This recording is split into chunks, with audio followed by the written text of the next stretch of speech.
కాంగ్రెస్ పాలనలో రాష్ట్ర ఖజానాకు కష్టకాలం మొదలైంది. అన్ని రంగాల్లో స్తబ్దత నెలకొనడంతో అభివృద్ధికి బ్రేకులు పడుతున్నాయి.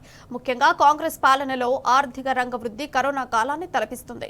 రాష్ట్ర ప్రభుత్వం తాజాగా కాకు సమర్పించిన నివేదిక ఈ విషయాన్ని స్పష్టం చేసింది.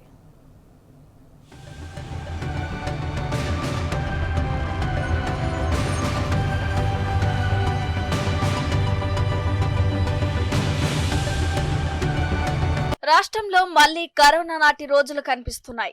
రాష్ట్ర రెవెన్యూ రిసిప్ట్ ను పరిశీలిస్తే ఈ ఏడాది ఏప్రిల్ నుంచి నవంబర్ వరకు రాష్ట్ర ఖజానాకు వివిధ మార్గాల ద్వారా 1,03,304 కోట్ల ఆదాయం వచ్చింది. గత ఏడాదితో పోల్చితే 7,841 కోట్ల తగ్గుదల నమోదైంది. తెలంగాణ రాష్ట్ర చరిత్రలో ఇలా ఆదాయం తగ్గటం ఇది రెండవసారి మాత్రమే. 2020-21 ఆర్థిక సంవత్సరంలో కరోనా కారణంగా 7% ఆదాయం తగ్గగా ఇప్పుడు కాంగ్రెస్ పాలనలో మరోసారి 7% తగ్గుదల నమోదైంది.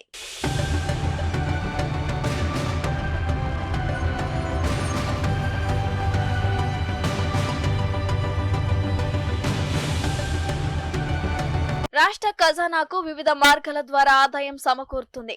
GST, sales tax, excise duty, స్టాంపులు, రిజిస్ట్రేషన్లు, ల్యాండ్ రెవెన్యూ, కేంద్ర పన్నుల్లో వాటా వంటివి పన్ను ఆదాయం కాగా, పన్నేతర ఆదాయం కేంద్ర ప్రభుత్వ గ్రాంట్ల రూపంలో ఖజానాకు నిధులు చేరతాయి. వీటన్నిటిని రెవెన్యూ రిసిప్ట్ గా పిలుస్తుంటారు. వీటిని రాష్ట్రానికి వచ్చే ఆదాయంగా పరిగణిస్తారు.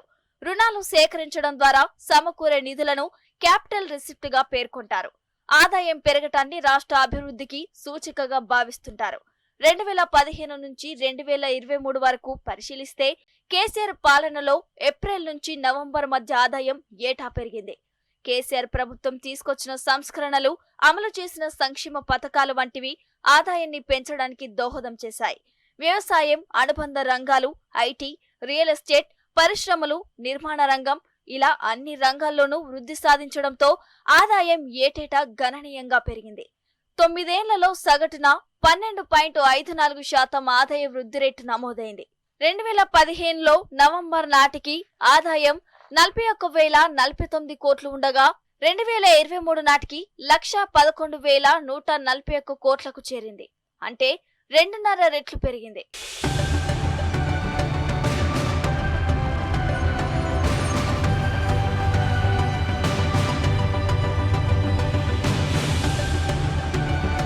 కేసీఆర్ పాలనలో 2020-21 ఆర్థిక సంవత్సరంలో మాత్రమే ఆదాయ వృద్ధి మైనస్ లో నమోదైంది. ఆ ఏడాది కరోనా దెబ్బ కొట్టడంతో అంతకుముందు ఏడాదితో పోల్చితే దాదాపు 8% ఆదాయం పడిపోయింది. కానీ మరుసటి సంవత్సరంలో గోడకు కొట్టిన బంతిలా రెట్టింపు వేగంతో అనూహ్య వృద్ధి సాధించింది. 2021-22లో ఏకంగా ఆదాయ వృద్ధి 31.59%గా నమోదైంది.